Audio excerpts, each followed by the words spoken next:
성탄절만 되면 사람들이 이렇게 마음에 설렘이 있는데 여러분 무엇 때문에 설렘이 있으십니까? 산타 때문에는 아니죠. 바로 예수 그리스도의 그 출생, 나를 위해서 십자가를 달리시기 위해서 이 땅에 오신 그 예수님 때문에 우리가 기쁨이 있는 것 같습니다. 우리 교회는 예수님 중심으로 모든 것이 해결되고 운행될 줄 주님의 이름으로 축복합니다. 높이뛰기 선수들은요, 보통 자신의 키 이상의 높이를 쉽게 뛰어넘습니다. 올림픽 경기를 보게 되면요, 비인기 종목이라고 여길 수도 있는데 이 높이뛰기를 보게 되면요, 저는 참 신기하더라고요. 어떻게 한 180 정도, 190cm 정도 되는 분들이 2m를 훨씬 넘게 뛸 수가 있을까? 저는 여러분 신기하더라고요. 요즘 우리가 알고 있는 높이뛰기 기술은 모두 배면뛰기 기술입니다. 그런데 이 배면뛰기라는 기술은요, 1968년 멕시코 올림픽 때 도입된 기술입니다. 그 이전에는요, 보통 몸이 막대와 평행하도록 만들어서 몸을 웅크리듯이 막대를 가로지르는 그러한 기술이었습니다. 한마디로 이렇게 평행봉이 있으면 그것을 여러분은 앞으로 달려가서 앞쪽으로 뛰는 거예요. 앞쪽으로 뛰는 그 행위를 이야기하는 것이죠.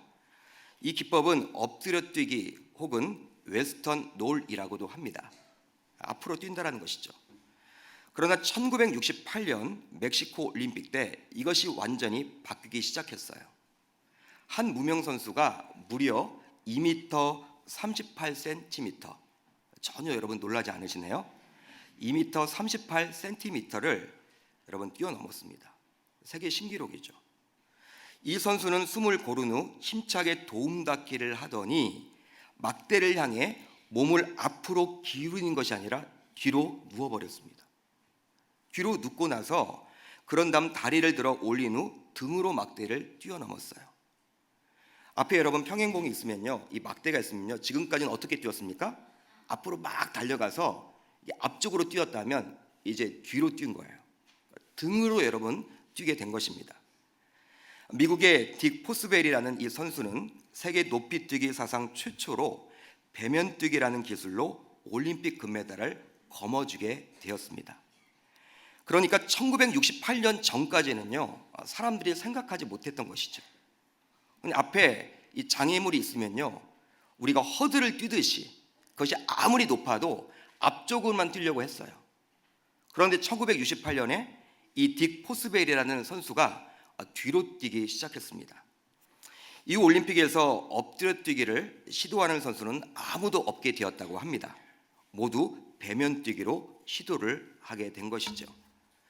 즉 사고방식의 작은 차이가 높이뛰기의 역사를 완전히 뒤바꾸어 놓은 것입니다. 철학자이며 수학자였던 파스칼은 사람은 생각하는 갈대다라고 이야기를 했습니다. 그러니까 생각의 중요성을 이야기하고 있는 것이죠. 또 데카르트라는 철학자는요, 나는 생각한다, 고로 나는 존재한다라는 유명한 말을 남겼습니다.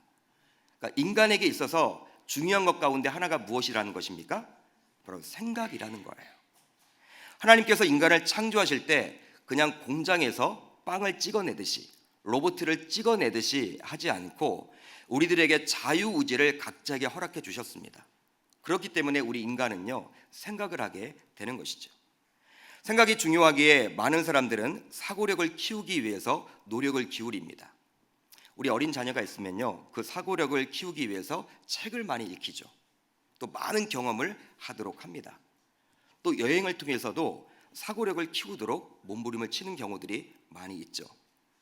아마도 하나님께서 우리 인간에게 생각할 수 있는 힘을 주시지 않았다면 인간은 문명의 발달을 볼 수도 없을 거예요.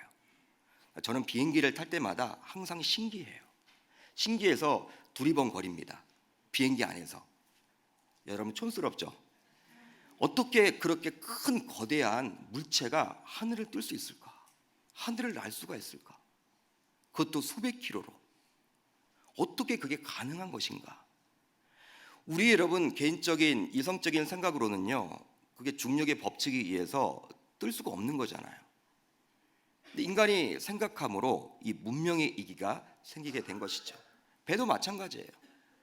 여러분, 물에 가라앉을 수밖에 없는데 어떻게 그렇게 항공모함과 같은 거대한 유조선들이 그렇게 물에 떠서 항해를 할 수가 있을까? 그것도 신기합니다. 우리가 가지고 있는 핸드폰도 마찬가지죠. 이 스마트폰이 굉장합니다. 스마트폰을 들고 있으면요, 하나의 컴퓨터를 여러분들이 가지고 다닌다 생각을 하셔도 좋아요. 요즘은 웬만한 컴퓨터보다도요, 이 스마트폰 하나만 있으면 못할 것이 없는 것 같아요. 하루 종일 즐길 수 있는 것들이 거기에 가득 차 있어요. 영상을 볼 수도 있고요, 영화를 볼 수도 있고요, 또 게임을 할 수도 있고요, 여러 가지 정보를 얻을 수가 있고요, 심지어는 사진도 찍습니다. 요즘에 카메라 이렇게 파시는 분들이, 장사하시는 분들이 카메라가 잘 안 팔린대요. 하도 좋은 스마트폰이 있다 보니까 사람들이 이렇게 카메라를 잘 구입하지 않는다고 합니다. 물론 전문가들은 구입을 하겠지만 웬만해서는 이 카메라보다도 스마트폰이 훨씬 좋은 거예요. 심지어는 영화도 이렇게 스마트폰 이 동영상을 통해서 찍기도 한다고 합니다. 그러니까 인간이 생각하지 않는다면, 인간의 생각이 없다면 문명의 발달을 볼 수도 없는 것이겠죠.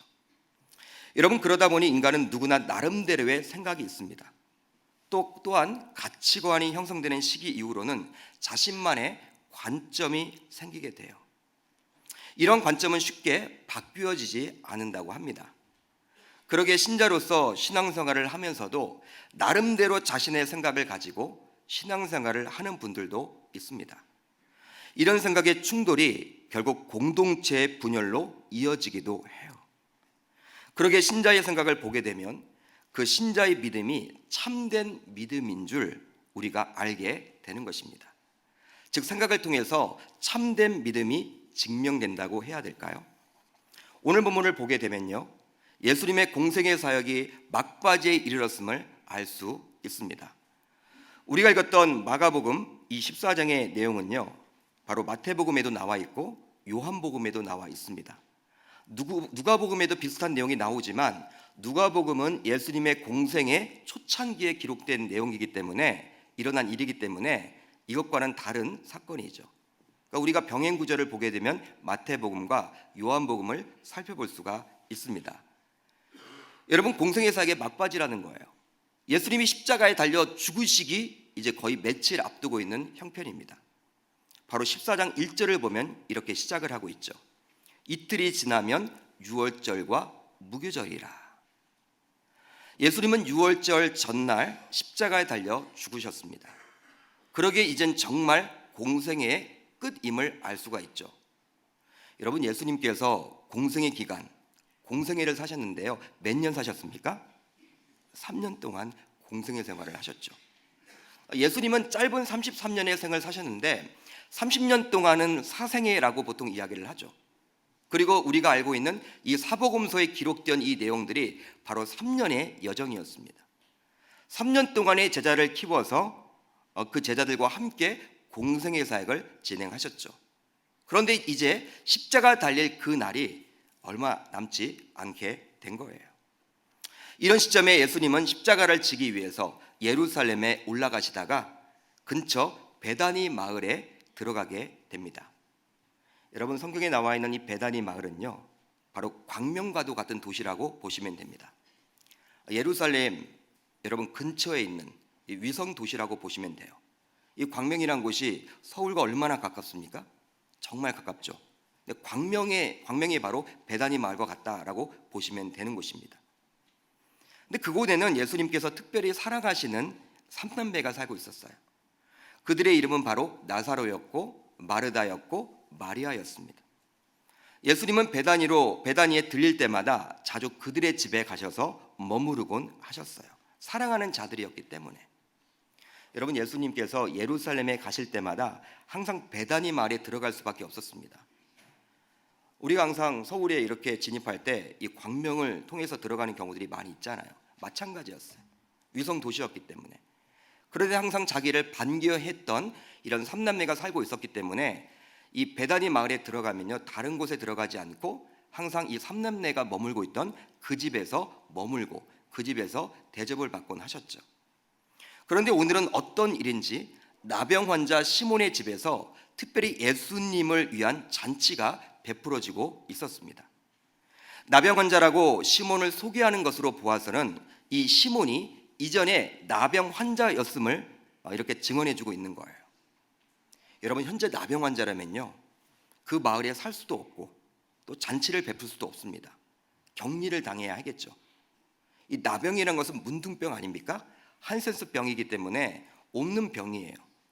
그런데 구약의 율법을 보게 되면 하나님이 주신 징벌적인 개념이 강하기 때문에 이 의사를 통해서 판단받지 못하고 항상 제사장을 통해서 판단을 받았습니다.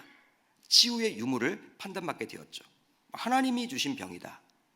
이러한 것으로 인해서 율법을 보게 되면요, 이 나병에 걸리게 되면 격리를 당했습니다. 그런데 오늘 본문을 보게 되면 이 나병 환자 시몬의 집에서 특별히 예수를 위한 잔치가 벌어지고 있었기 때문에 그 집에 살고 있었죠. 잔치를 벌였다는 것을 통해서 지금 현재는 고침을 받았음을 알 수가 있는 거예요. 오늘 본문과 병행 구절인 요한복음 12장을 보게 되면 이 잔치에 나사로를 비롯하여 두 자매인 바로 마르다와 마리아도 참석하고 있음을 보여주고 있습니다. 그런데 놀라운 일이 벌어져요. 아주 쇼킹한 일이 벌어집니다. 어떠한 일이 벌어졌냐면 잔치를 한참 진행하고 있는데 나사로를 비롯하여 이렇게 두 자매인 마르다와 마리아도 참석하고 있었는데 놀라운 일이 벌어져요. 한창 잔치가 진행 중에 있는데 이 마리아가, 한 여인이라고 표현되었던 이 마리아가 갑자기 값비싼 향유를 예수의 머리에 부어버렸습니다. 병행 구절을 보면 예수의 발에 향유를 부었다라고 나와 있죠. 전혀 예상을 할 수 없는 상황 속에서 갑자기 벌어진 일이었기에 그 잔치에 있던 모든 사람들이 놀랄 따름이에요. 놀랄 수밖에 없겠죠. 병행 구절이 기록된 요한복음을 보게 되면 이 여인, 오늘 본문 마가복음에서는 한 여인이라고 기록되었던 이 여인을 가리켜서 요한복음 12장을 보게 되면 마리아였다라고 이야기를 합니다. 그러니까 나사로의 여동생이었던 마리아가 그 사건을 일으킨 거예요. 여러분들이 지금 이 잔치에 있다고 생각을 해봅시다. 잔치 있다고 여러분 생각을 해보세요. 지금으로부터 약 2000년 전입니다. 여자의 인권은 존중받지 못했던 시절입니다. 그런데 한 여인이 잔치에 초대받은 주인공 예수님께 테러 아닌 테러를 지금 감행하고 있는 거예요. 우리들은 보통 테러하면요, 어떤 자살 폭탄적인 것들만 테러라고 여기는데요, 여러분, 이것도 지금 테러 아닌 테러인 거예요. 머리에 향유를 붓게 되면 그 향유가 어떻게 되겠습니까? 머리에만 가만히 있는 것이 아니라 흘러내리겠죠. 온 옷이 다 젖을 거예요. 입고 있는 옷이 다 젖을 수밖에 없고, 여러분, 분위기가 지금 쏴할 겁니다. 이상한 분위기로 흐를 거예요. 여러분, 잔치 분위기가 완전히 푹 꺼지는 것이죠. 향기도 진정을 할 것입니다. 아무리 값비싼 향유이지만 그것을 여러분 사람의 머리에 붓는다라는 것은요, 갑작스러운 상황 가운데 있을 수 없는 일이기 때문에 테러 아닌 테러인 거예요. 무슨 의도로 여자가 그리했는지를 모르고 이런 상황을 지켜보게 된다면 이것은 분명히 테러라고 생각을 할 것입니다. 한순간에 향유를 다 쓰는 것을 본 어떤 사람들은 이렇게 자신의 생각을 말하기 시작하죠. 바로 14장 4절로 5절입니다. 어찌하여 이 향유를 허비하는가? 이 향유를 300데나리온 이상에 팔아 가난한 자들에게 줄 수 있었겠도다. 다른 복음서를 보게 되면요, 이 어떤 사람들은 바로 누구를 가리키느냐? 주의 제자들이다 라고 기록을 하고 있습니다. 마태복음에 그렇게 기록을 하고 있죠. 그런데 요한복음을 보시면요, 또 다른 병행 구절인 요한복음 12장을 보게 되면 주의 제자들 가운데 누구라고 나와 있습니까? 바로 가룟 유다라고 이야기를 합니다. 가룟 유다였다. 이런 모습을 묵묵히 지켜본 예수님은 오히려 이 여인을 두둔하기 시작합니다. 14장 6절을 보면 가만두라, 너희가 어찌하여 그를 괴롭게 하느냐? 그가 내게 좋은 일을 하였느니라. 예수님은 테러 아닌 테러를 당한 입장임에도 불구하고 지금 어떻게 합니까? 제자들의 편을 들지 않아요. 제자들의 편을 들지 않고 누구의 편을 들고 있습니까? 이 여인의 편을 들고 있습니다. 여인을 옹호해주고 있다라는 거예요. 그렇다면 제자들을 대표해서 가룟 유다는 왜 이 향유를 부은 행위를 가리켜서 허비라고, 낭비라고 이야기를 하는 것일까요? 왜 낭비라고 이야기를 했을까요? 바로 이 향유의 가치 때문입니다. 본문 14장 3절을 보시면요, 이 향유에 대해서 구체적으로 언급을 해주고 있어요. 매우 값진 향유, 곧 순전한 나드 한 옥합이다 라고 기록을 해주고 있습니다. 성경 주석학자들에 따르면 이 향유는요, 다음과 같다고 합니다. 어떤 여러분 향유느냐? 우리가 감이 오지 않는데 제가 말씀을 드려볼게요. 주석학자들은 이렇게 이야기를 하더라고요.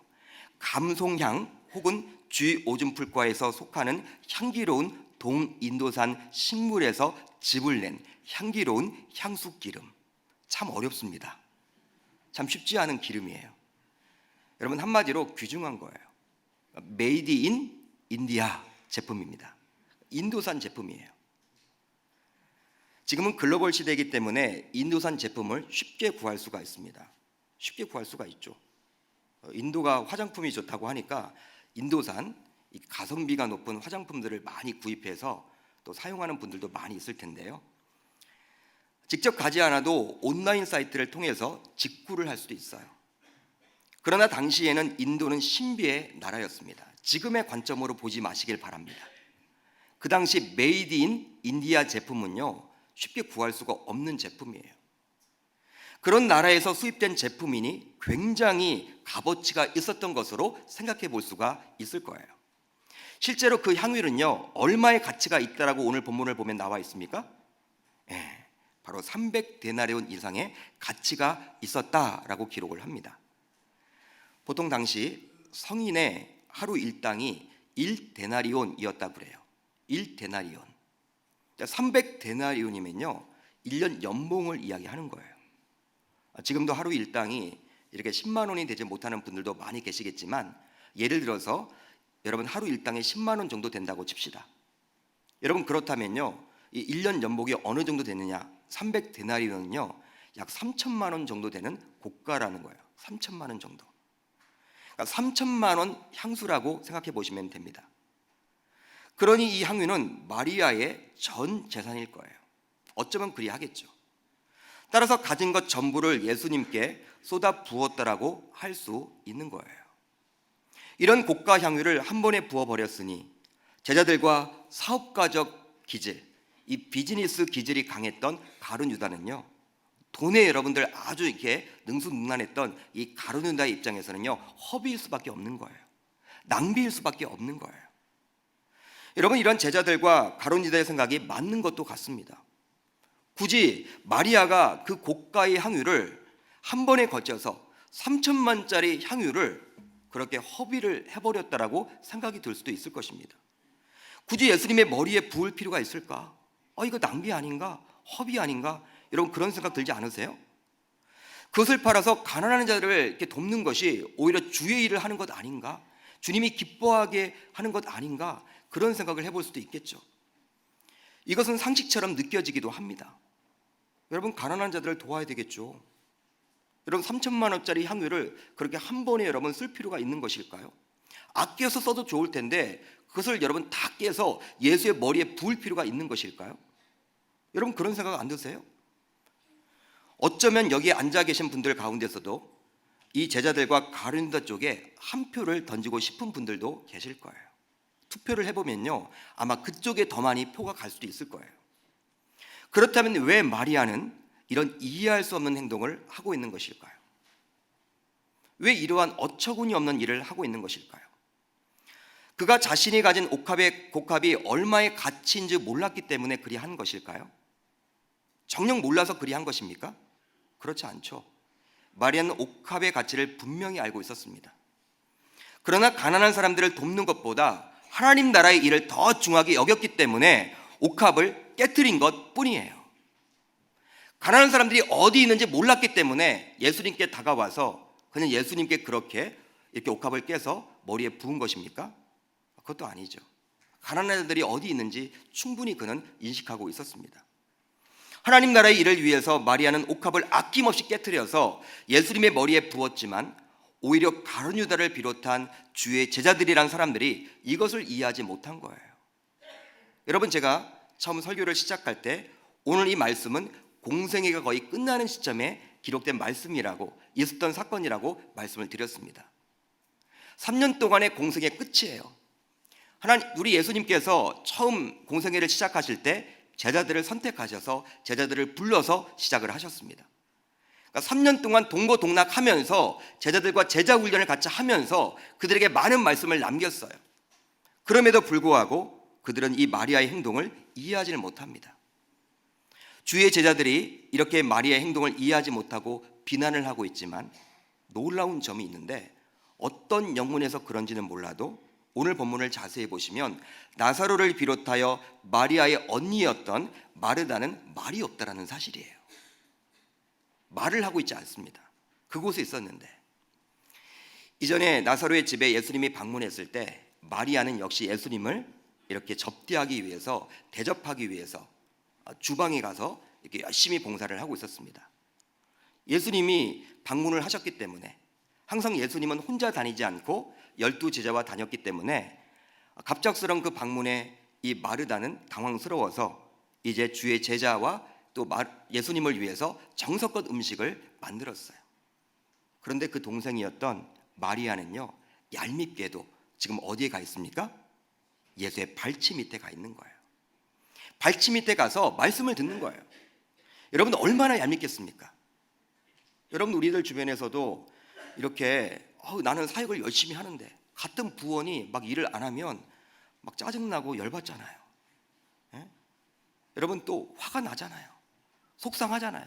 얄밉잖아요.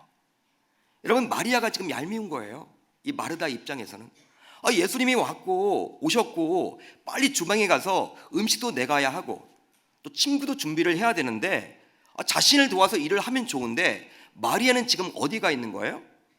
예수님 옆에서 말씀을 듣고 있어. 누구는 말씀을 듣고 싶지 않나? 나도 말씀을 듣고 싶은데, 해야 될 일이 있는데. 화가 나서 예수님에게 이런 이야기를 해요. 예수님, 제가 많이 화가 납니다. 제 동생으로 하여금 좀 주방에 가서 언니를 좀 도와라, 이런 이야기를 좀 해달라고 예수님에게 이야기를 드려요.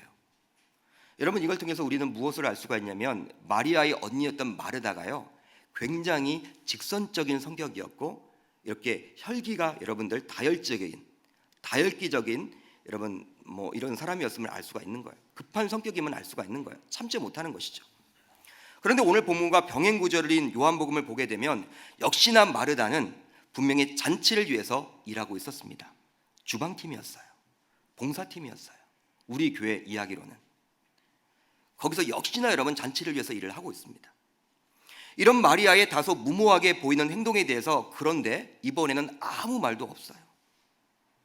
직선적인 다혈기적인 그러한 성격을 소유자였던 마르다의 성격에 비추어서 이번에도 할 말은 할 것 같은데 이번에는 말이 없어요. 그렇다면 마리아의 이런 행동이 오빠인 나사로와 언니인 마르다의 묵인하에 이루어진 것입니까? 여러분, 그렇다라고 생각을 하십니까? 성경에 나와 있지 않기 때문에 그건 알 바가 없어요. 알 수가 없어요. 알 수가 없습니다. 그렇지만 분명한 것은 주님께 칭찬을 듣는 사람들은요, 말이 없다라는 사실입니다.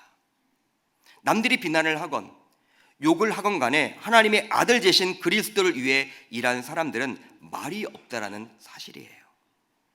여러분, 진정으로 헌신하고 진정으로 애쓰는 사람들은요, 말이 없습니다.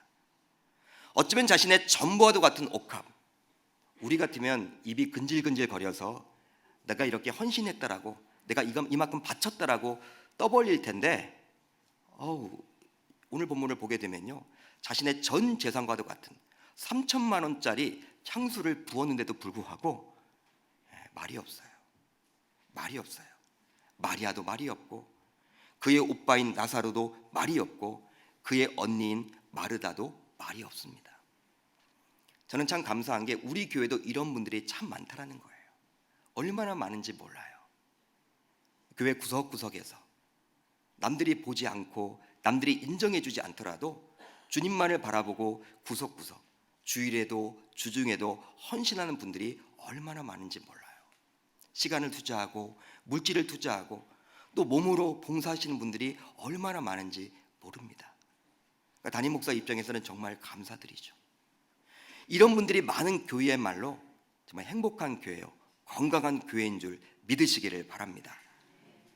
그렇다면 오늘 본문에 등장하고 있는 가룟 유다를 비롯한 주의 제자들은 어떠합니까? 타인이 하나님 나라를 위해 헌신하고 있는 것을 가지고 허비라고 이야기하면서, 낭비라고 이야기를 하면서 말을 만들어내요. 자신의 생각을 쉽게 표현해 버립니다. 그렇습니다, 여러분. 교회 안에도 주의 일을 한다라는 사람들의 면면을 보게 되면요, 이렇게 두 종류로 나뉘어지게 된다는 거예요. 하나님 나라를 위해서 누구보다도 진정으로 헌신을 하면서도 말이 없는 사람, 반면에 하나님 나라를 위해 헌신하는 척 하면서 말을 많이 하는 사람, 딱 두 종류가 있어요. 이제 이 말씀을 나 자신에 비추어 볼 때 나 자신은 과연 어떠한 부류에 속한 분인 줄 한번 점검해 보셨으면 좋겠습니다. 오늘 본문은 마리아와 그 가족들과 같은 부류와 가룟 유다를 비롯한 주의 제자들과 같은 부류를 비교해 주고 있습니다. 여러분, 비교로 보셔야 되는 거예요. 우리 계명교회에 속한 모든 성도님들은, 특별히 이 2부 예배에 나와서 주의 말씀을 듣는 여러분들은 저를 포함하여 주의 나라를 위해서, 주의 영광을 위해서 헌신하면서도, 희생하면서도 말없이 묵묵히 해나갈 수 있기를 주의 이름으로 축복합니다. 그렇다면 왜 우리가 헌신하면서도 말없이 묵묵히 해나가야 하는 것일까요? 여러분, 왜 해나갈 수가 있는 것입니까? 우리가 헌신을 하면요, 그냥 헌신했다라고 자랑도 해야 될 텐데 왜 우리는 헌신하면서도 말없이 묵묵히 해나가야 하는 것일까요? 바로 우리 주님의 평가 때문에 그리합니다. 우리 주님이 보시기 때문에 그리하는 거예요. 우리 주님은 그것이 옳다라고 말하고 있기 때문이죠. 우리 주님께서는 가룟 유다를 비롯한 주의 제자들의 입장을 옹호하고 있지 않습니다. 오히려 마리아의 행동을 인정해주고 있다라는 거예요.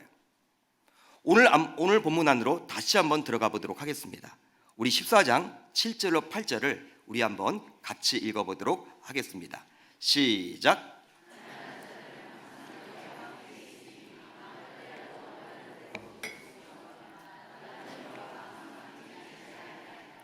그는 힘을 다하여 내 몸에 향유를 부어 내 장례를 미리 준비하였느니라.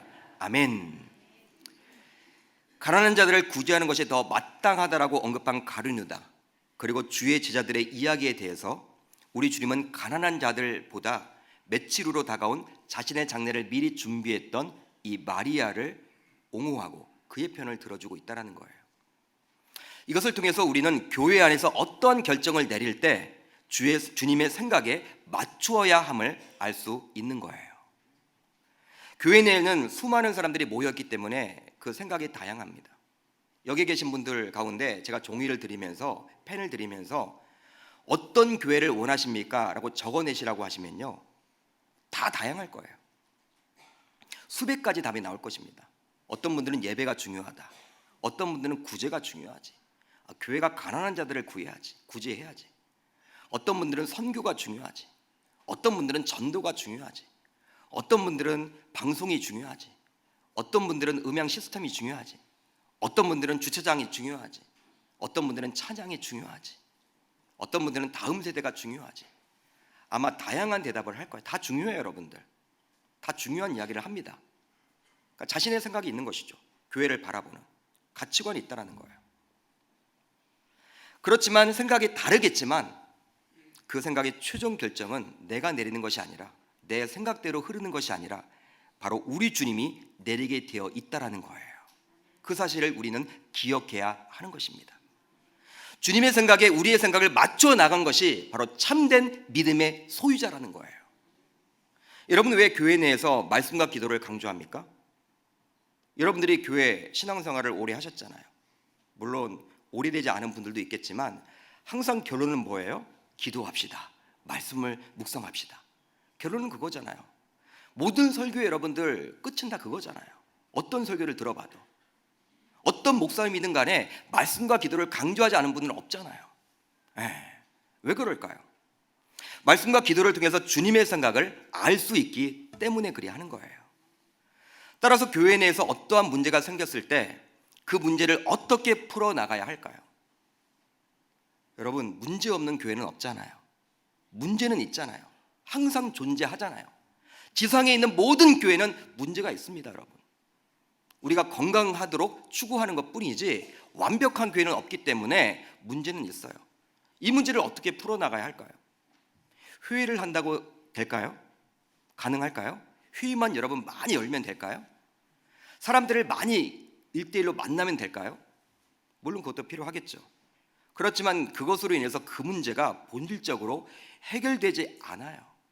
오히려 저는 문제가 더 커지는 경우들을 많이 봤어요. 문제가 더 커지더라고요.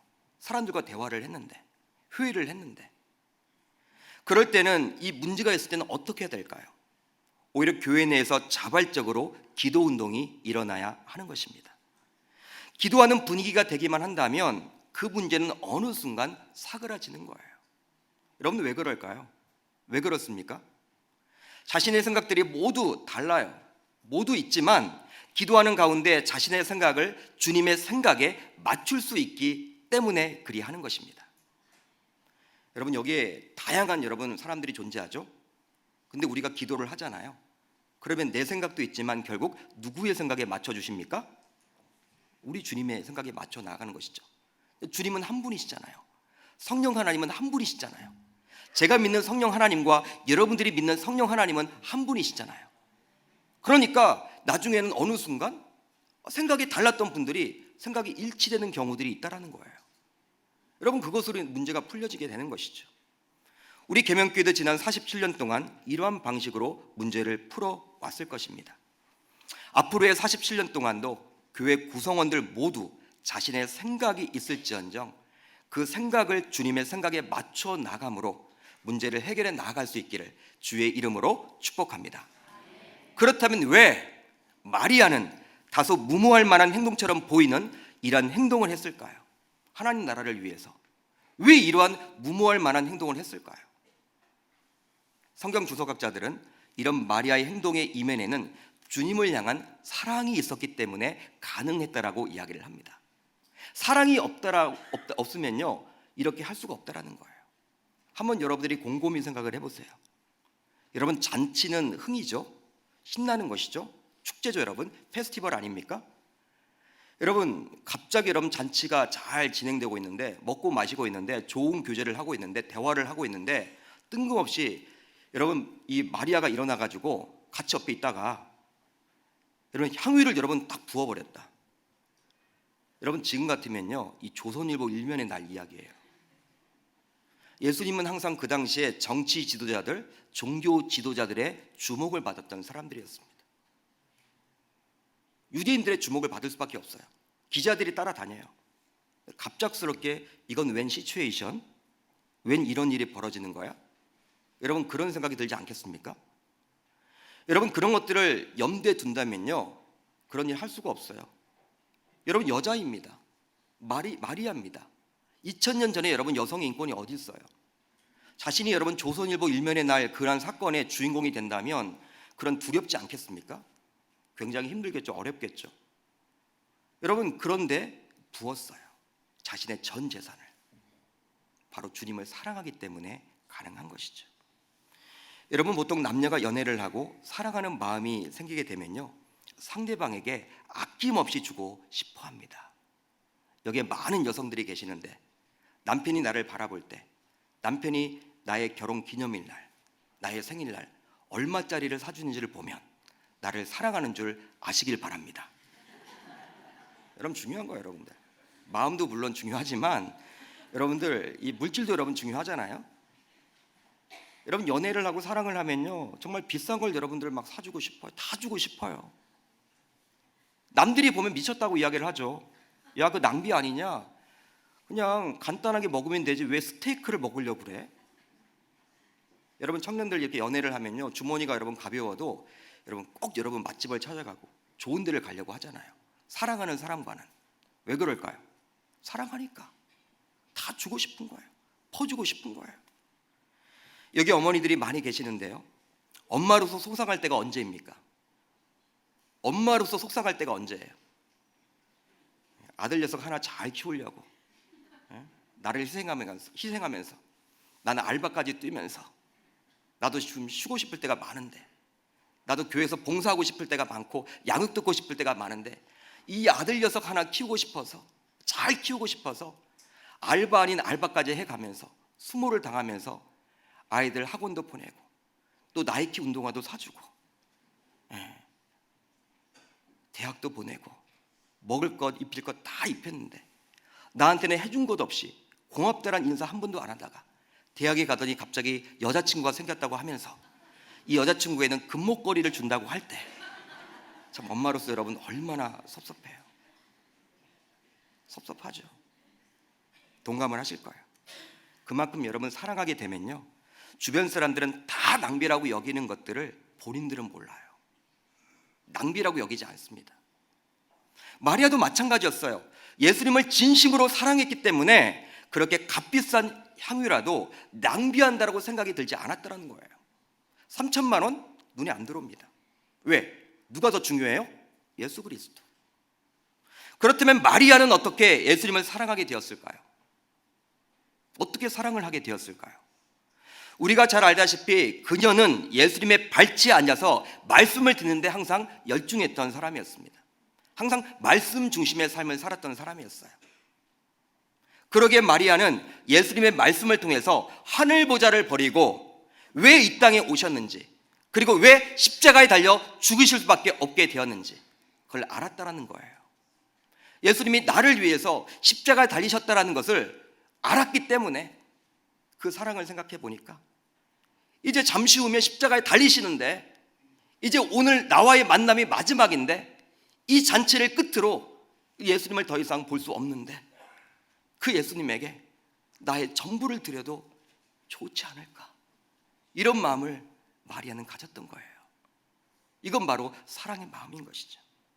그러기에 예수의 만남이 마지막이라고 생각되었기 때문에 그는 자신의 전 재산과도 같은 향유 옥합을 아낌없이 깨트릴 수가 있었던 것입니다. 즉 이러한 향유 옥합을 깨트린 것은요, 바로 예수님을 진심으로 사랑했기 때문에 가능했던 거예요. 그렇다면 우리들은 신앙생활을 어떻게 해야 될까요? 우리들의 신앙생활은 어떠합니까? 여러분 무미건조하지 않습니까? 오랫동안 신앙생활을 해온 분들도 많이 계시고 저 자신도 마찬가지인 것 같아요. 마치 오늘 본문에 나오는 주의 제자들과 같이 오랫동안 신앙생활을 해왔고 또 직분도 있고 또 직책도 있고 또 교회에서 믿음이 좋다라고 소문도 났지만 주의 십자가의 사랑을 제대로 알지 못하고 살아가는데 저는 문제가 있다라고 생각을 합니다. 저도 여기에 예외일 수가 없더라고요. 저 자신도 이 부분에 비추어 보았습니다. 한 주간 동안 제가 참 이 말씀을 묵상하면서 참 힘들었어요. 나도 주의 일을 생각하면서 낭비라고 여겼던 이 가룟유다 같은 근성을 가지고 있더라고요.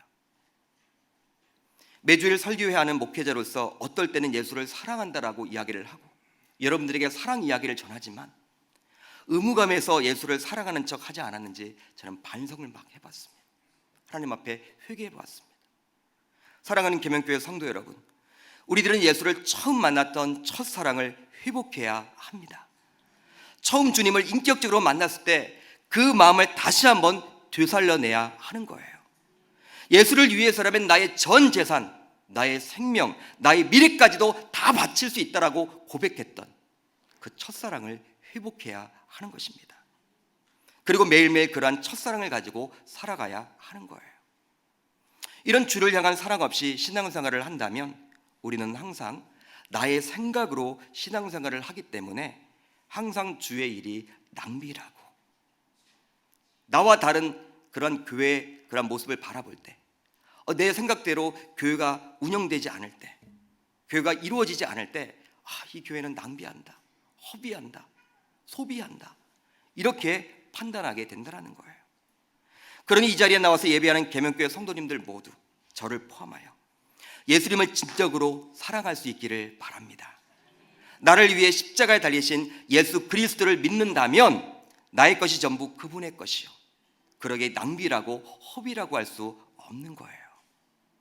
고린도전서 16장 22절을 보면 이런 의미심장한 말씀이 나와 있습니다.